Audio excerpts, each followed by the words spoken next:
Hello everyone, आज है रिदान का बर्थडे। ये कुछ फ़ोटोज़ रिदान के बचपन से आज तक ये किस तरह धीरे धीरे वो बड़ा हुआ और उसकी तस्वीरों को सजो कर हम लोगों ने रखा। और आज एक डिस्प्ले, पहला दिन उसका कॉलेज का है, पहला बर्थडे उसके कॉलेज का। उसके बाद जैसे जैसे उसमें प्रोग्रेस होती रही, बड़ा होता गया और उसकी फ़ोटोज़ आप सब उसके कैटेगराइज करके हम लोगों ने एक रील बनाई, उसको आपके सामने पेश किया। और ये देखिए सब हमारा प्यारा रिदान, आज उसका बर्थडे है और हम आज सेलिब्रेट करेंगे उसका बर्थडे सब मिल के, अख्तर अफ़ान के साथ भी, मम्मी के साथ भी। ये सब एक यादें होती हैं जो फ़ोटोज़ में सजो कर रहती हैं और हम सब उन फ़ोटोज़ को देख कर ही पुरानी यादों को ताज़ा करते हैं कि कैसे कैसे बच्चे में प्रोग्रेस हुई, आज वो कितना बड़ा से कितना बड़ा हो गया। और हुआ सुबह तो फिर हम चले उनकी शॉपिंग के लिए। संडे का दिन और नखास मार्केट। तो पहले हम पहुंचे थे सिटी कार्ड। तो बहुत रश होने के कारण हमें अपनी गाड़ी को दूर ही छोड़ना पड़ा। उसके बाद पैदल चलते हुए, गलियारों से होते हुए हम धीरे धीरे आगे बढ़े। लेकिन संडे के दिन होने की वजह से बहुत ज़्यादा रश और बहुत ज़्यादा प्रॉब्लम हो रही थी रास्ते में। गाड़ी चलाना मुश्किल था, तो हम लोगों ने अपनी गाड़ी को पार्क कर दिया। जो एक जानने वाले थे, उनकी गाड़ी, अपनी गाड़ी उनके घर के पास खड़ी करी और फिर आगे की तरफ पैदल ही चलना शुरू किया। हम, रिदान और उनकी वालदा, तीनों लोग धीरे धीरे चलते हुए पहुँचे सिटी कार्ड। सिटी कार्ड के सामने भी जाम लगा हुआ था, पता नहीं कहाँ की भीड़ आ जाई हुई थी। तो धीरे धीरे हम सिटी कार्ड की तरफ एंट्री कर रहे हैं और फिर हम पहुँचे सिटी कार्ड। ये उनकी एक रेट लिस्ट दे रखी थी कि किस दिन कौन कौन से ऑफ़र्स चल रहे हैं, कौन सी चीज़ कितने की है। और सिटी कार्ड में बहुत बड़ा सस्ता दिन चल रहे हैं, तो सारे वो मेनू था इनका। उसके बाद हम गार्ड के पास पहुँचे और वहाँ पर हेलमेट वगैरह जो था वो हमने जमा किया। उसके बाद हमने अंदर एंट्री की, सीधे पहुँचे किड्स सेक्शन में, जहाँ पर बच्चों के कपड़े मिलते हैं। तो आपको अच्छे से पता ही है, आजकल के बच्चे अपने ही पसंद की चीज़ों को पहनना पसंद करते हैं और अपने ही चीज़ों को, मतलब जो उनको पसंद होती है उन्हीं चीज़ों को लेना पसंद करते हैं। तो जीन्स, ट्राउज़र्स वगैरह उनको दिखाए गए, शर्ट्स, टी शर्ट्स दिखाई गई, लेकिन उनको जल्दी कुछ पसंद नहीं आ रहा था। तो हम लोग को ज़्यादा टाइम नहीं लगा, हमारा नहीं रुके, जल्दी वहाँ से 2 टी शर्टें और अपने लिए मोज़े हमने ख़रीदे और फिर वहाँ से हम आगे निकले। तो मैडम ने कहा कि चलो हम भी कुछ देख लेते हैं अपने लिए। तो उन्होंने भी कुछ देखा भाला, लेकिन उनको भी अपने लिए कुछ समझ में नहीं आया। रिदान टॉय सेक्शन में पहुंच गए, वहाँ पर उन्हें कुछ पसंद आ रहा था, लेकिन वो चीज़ें ऑलरेडी उनके पास थीं। तो फिर हम वहाँ से निकले और बिलिंग के बाद फिर हम नखास चौराहे पर वही पैदल चलते हुए। ऐसा लग रहा था कि सारे ज़माने की भीड़ निकल कर आज नखास आ गई हो और चलने तक की जगह नहीं हो। आप देख सकते हैं ये रोड का हाल, मतलब अगर हम बाइक से चलते तो आज शायद नखास सुबह से शाम हुआ था, पहुंच ना पाते। लेकिन ये अल अज़ीज़ होकर के जो रास्ता सीधा नखास को गया है, वहाँ पर हम चल रहे हैं। नखास चौराहे पे पहुँच गए। तो रश को आप देख ही सकते हैं कि किस तरह से ई रिक्शे एक दूसरे के पीछे लाइन से लगे हुए हैं और चलना दूभर हो रहा है। फिर धीरे धीरे हम जैसे तैसे रास्ता बना करके अंदर चलना शुरू हुए। और ये रही जो संडे मार्केट लगती है, एक तो गाड़ियों की जाम, ऊपर से संडे मार्केट, तो सोने पे सुहागा वाला हाल। ये संडे मार्केट की जो फुटपाथ मार्केट लगती है, उस पर भी बहुत चीप और बेस्ट कपड़े मिलते हैं, तो उसका लिए भी रश रहता है। वहाँ पर सब अपने हिसाब से अपनी चीज़ों का चूज़ करते हुए और परचेजिंग करते हुए, कलर डिज़ाइन में ही खूब मिलते हैं और हर चीज़ें वहाँ पर अवेलेबल हो जाती हैं आपके रेट के हिसाब से, अपने आपकी जेब के हिसाब से कि आपको कैसा क्या चीज़ चाहिए, क्या नहीं चाहिए। और आपको पॉकेट को भी वो सही, मतलब ये कहेंगे कि जो है अलाउ करती है कि हमें क्या लेना चाहिए, क्या नहीं लेना चाहिए। एक मोबाइल कवर की शॉप ठेले पे दिख गया, तो हमने भी उसी से ज़रा अपने मोबाइल के लिए कवर लेना चाहा, लेकिन था नहीं। तो फिर हम आगे बढ़े, क्योंकि हमें जाना था रज़ा कलेक्शन। तो रास्ता वही गलियारों में होता हुआ अंदर अंदर चलते हुए, क्योंकि मेन रोड पे तो गाड़ियों और ट्रैफिक इतना ज़्यादा था। फाइनली हम पहुंच गए रज़ा हुजरी और वहाँ फिर हमने एंट्री की। ये रिदान साहब, उनकी वालदा गेट खोलकर अंदर जाते हुए अंदर पहुँचे तो जो उनके बॉस थे वो थे नहीं, तो कोई बात नहीं, लड़के तो अवेलेबल थे। आगे बढ़ कर के हम लोगों ने अपनी डिमांड बताई और उन्होंने रिदान को उनके हिसाब से कपड़े दिखाना शुरू किए, उनके साइज़ के हिसाब से। तो डिफरेंट टाइप्स पैंट शर्ट और 3 पीस 2 पीस उनको दिखाए गए। तो आजकल के बच्चे से चूज़ी होते हैं, वो अपना ही चीज़ को पहनना पसंद करते हैं। तो ये उनके लिए अलग अलग डिज़ाइन के कपड़े, party wear type, casual type जो भी ड्रेसेस होती हैं उनको दिखा रहे थे उनके जो सेल्समैन थे। और रिदान बड़े उत्सुकता से उन कपड़ों को देखते कि पापा हमें ऐसा पहनना है या वैसा पहनना है। तो हमने बेटा अपने आप ही चूज़ कर लो।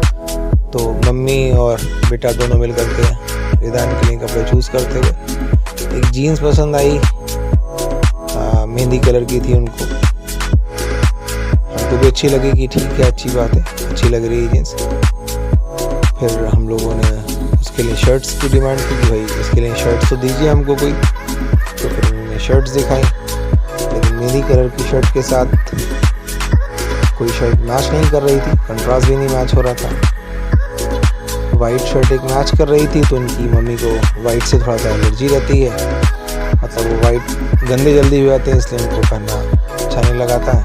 ये वाइट शर्ट बड़ी सूट कर रही थी, लेकिन और कलर जो थे वो सूट नहीं कर रहे थे। उनकी वालदा को वाइट पसंद नहीं है, तो इसलिए वाइट शर्ट लेनी गई। उसके बाद हम लोगों ने जो सूट देखे तो उसी में से 2 फाइनलाइज़ किए, एक ये रहा और एक ये रहा। पूछा गया रिदान से भाई कौन सा लेना है, तो रिदान का फाइनल जवाब था कि भाई हम ये वाला पसंद करेंगे, अपने हाथ से बताया उन्होंने। फिर हमने वहाँ से लिया, वो सेट लिया, फिर बिलिंग की। उसके बाद हम धीरे धीरे अपनी गाड़ी उठाई और हम पहुँचे नरेश बेकरी के पास, क्योंकि बर्थडे हो और केक ना हो। तो हम पहुँचे नरेश बेकरी। बेकरी पहुँचने के बाद हम लोग अंदर गए और अंदर जाने के बाद रिदान से ही चूज़ कराया कि भाई तुम्हें कौन सा केक लेना है, कौन सा नहीं। ये नरेश बेकरी, यहाँ के केक फ्रेश केक मिलते हैं और ऑर्डर पे तो ताज़े केक बना के दिए जाते हैं। उसके बाद हम लोग यहाँ से अंदर गए।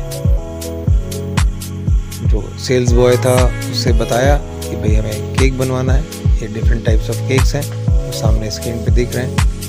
लेकिन हमको इस तरह का कोई केक नहीं चाहिए था, तो हमने उनसे डिमांड की कि जो लेटेस्ट केक चल रहे हैं या डिज़ाइंस हों आपके पास तो वो हमको दिखा दीजिए। तो आज का जिस तरह का मॉडर्न ज़माना है, उस मॉडर्न ज़माने में उन्होंने टैब लिया, नरेश बेकरी का लोगो खोला और लोगो खोल करके रिदान के सामने कर दिया कि कौन सा केक आपको डिज़ाइन पसंद करना है, डिज़ाइन से आप पसंद कर लीजिए। तो उन डिज़ाइन के हिसाब से देखना शुरू किया। रिदान ने वो टैब अपने हाथ में लिया और चूज़ करना, स्क्रॉल करना शुरू किया कि हमें पापा कौन सा केक लेना है, तुमने चूज़ कर लो बेटा। तो उन्होंने अपने आप से अपने केक के डिज़ाइन जो थे उनको स्क्रॉल करना शुरू किया। फिर कुछ उनको पसंद आया तो उन्होंने हमसे डिस्कस किया, अपनी मम्मी से डिस्कस किया। फिर समझ में नहीं आया तो फिर वो स्क्रॉल करते रहे।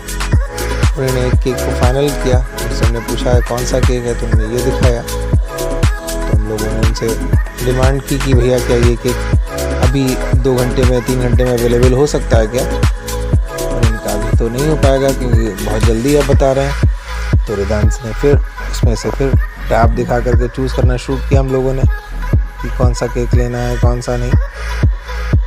रिदान काफ़ी बड़े फ़ैन हैं स्पाइडरमैन के, तो उन्होंने स्क्रॉल करना शुरू किया और ढूंढे कि कौन सा केक लें, कौन सा नहीं लें। क्योंकि मदर ने सजेस्ट किया मिक्की माउस ले लो, मिक्की डोनाल्ड है ये, तो उन्होंने हल्क दिखाया कि ये बनवा दीजिए पापा। मम्मी ने उनको मना कर दिया कि नहीं, हल्क नहीं अच्छा लगेगा। उसके बाद मम्मी ने उनको कहा नहीं, हमें ये मिक्की माउस अच्छा लग रहा है। लेकिन बंदे ने कहा नहीं भाई, मुझे मेरा बर्थडे मेरा है तो मुझे मेरे हिसाब से केक चाहिए। तो वो दोनों माँ बेटे मिल करके केक टैब में डिफरेंट टाइप्स ऑफ केक्स देखते हुए और देख रहे थे। तो हमने कहा लाओ साइड की व्यूज़ हम भी ले लें। साइड व्यूज़ हमने लिया। फाइनली एक केक पसंद आया जो स्पाइडरमैन टाइप का था, तो ये केक उन्होंने फाइनलाइज़ किया। उसके बाद हम चले डेकोरेशन का सामान लेने।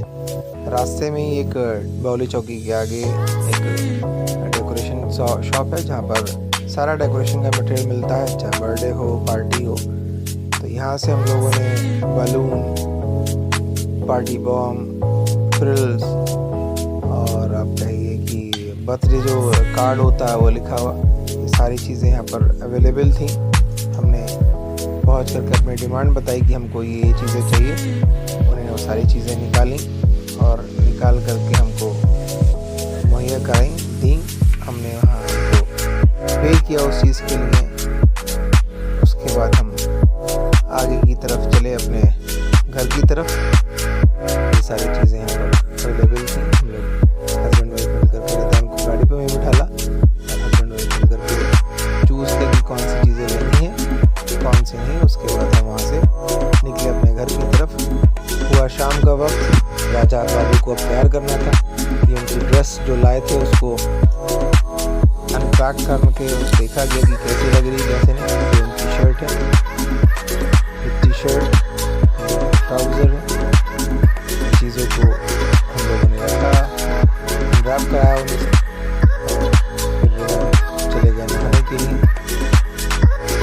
जब नहा के निकले तो उन्होंने अपने ड्रेसअप को पहना। शर्ट काफ़ी अच्छी लग रही थी, अच्छी लग रही थी। यही है ना कि बच्चे आजकल अपने हिसाब से चीज़ों को लेते हैं। और फिर हम और अफान चले नरेश बेकरी की तरफ। लगभग 8 बज रहा था, तो ऑर्डर देख कर आए थे कि तो केक भी पिक करना था जाकर। जो गेस्ट आने थे या मेरे फ्रेंड्स आने वाले थे वो घर पे आ चुके थे। हम और अफान जल्दी से गाड़ी ले करके निकले नरेश बेकरी के लिए। और रास्ते में होते हुए फिर हम पहुँचे नरेश बेकरी। नरेश बेकरी पहुँच करके हमने, क्योंकि चाचू भी उनके नहीं थे, तो नरेश बेकरी हम और रिदान अफान पहुँचे और जाकर के उनका केक कलेक्ट किया। पूछा कि बन गया है कि नहीं, पता चला बन चुका है। केक लेने पर जो उस पर कार्ड लगता है यानी कि नेमिंग जो होती है, उन्होंने नेमिंग के लिए पूछा हम लोगों से और हम लोगों ने केक लिए और केक लेके निकले। तो रूम की डेकोरेशन भी जब तक कंप्लीट हो चुकी थी, रिदान अफान ने मिल करके इस रूम को अच्छे से डेकोरेट किया। जो बलून लाए थे या जो भी हम लोग सामान लाए थे डेकोरेशन वाला, वो सब ला करके अफान ने, रिदान ने और ज़ैनब ने मिल करके सब चीज़ों को लगाया। क्योंकि इनकी वालदा बिजी थी किचन में खाने को बनाने के लिए, और ये जो गेस्ट आए थे उनके जो रिफ्रेशमेंट बनाना था उसके लिए। तो ये तीनों लोगों ने मिल करके इस रूम को डेकोरेट किया। और ये आज का बर्थडे बॉय आपकी स्क्रीन पर अपने न्यू ड्रेस में बिल्कुल रेडी है केक कट करने के लिए। तो ये रेडी हो गए हैं। तो हम लोग वेट कर रहे थे इनके चाचा चाची का, ताकि वो लोग भी मार्केट गए थे वो आ जाए, फिर केक कटे। और वो लोग आ गए। फिर दादू के साथ अरहम, दादू और रिदान ने मिलकर केक काटा और हम सब ने बर्थडे सॉन्ग गाया और अल्लाह से दुआ की कि अल्लाह हमारे इस बच्चे को खूब खुशियाँ दे और खूब तरक्की दे, और ये बच्चा हमारा ज़िंदगी में आगे खूब कामयाब हो। केक कट करने के बाद दादू ने छोटे छोटे पीसेस बना करके रिदान के हाथ में दिए। तो रिदान सबसे पहले केक लेके हमारे पास आए, उसके बाद अपने दादू को खिलाया। दादू ने केक खाया, उसके बाद फिर दादू ने पीस बना के दिया। तो बारी बारी से इन्होंने दादू उनके केक काटते रहे और बारी बारी से अपनी मम्मी को, पापा को, चाची को, चचा को, अपने फ्रेंड्स को, अपने भाई को, रिदान अफान भी पीछे नहीं, बड़े वाले बलून जिसमें टॉफीज थी वो बस्ट किया। धीरे धीरे ये केक कटता हुआ और हम सब बर्थडे सॉन्ग का गाते हुए happy birthday dear Ridan, may God bless you, रे इस तरह का जो बर्थडे सॉन्ग होता है वो गाते रहे। और रिदान हम लोगों को ये बर्थडे केक आकर के अपने हाथों से खिलाते रहे। तो सबको इन्होंने अपने हाथ से अपना केक खिलाया। चाचू, चाची, भाई, मम्मी, फ्रेंड्स, सबको केक उन्होंने बारी बारी से खिलाया। हमारे छोटे साहबजादे रह गए, निगाराम साहब रह गए, तो उनकी बारी आई लास्ट में कि इरफान को केक खिलाया। और हमारी नन्ही परी सब चीज़ों का वेट कर रही थी, अपने टर्न का वेट कर रही थी कि भाई कब आए और हमें केक खिलाए। भाई केक लेके गए तो बहन नाराज़ हो गई, केक नहीं खा रही थी। फिर दादा आए, दादा ने अपना प्यार पूरा रिदान पर दिखाया। तो अल्लाह हम सब यही दुआ करते हैं कि हमारे इस बच्चे को दीन की रास्ते पर चलने वाला बनाए। आमीन। प्लीज़ बताएं कैसा लगा आपको ये ब्लॉग।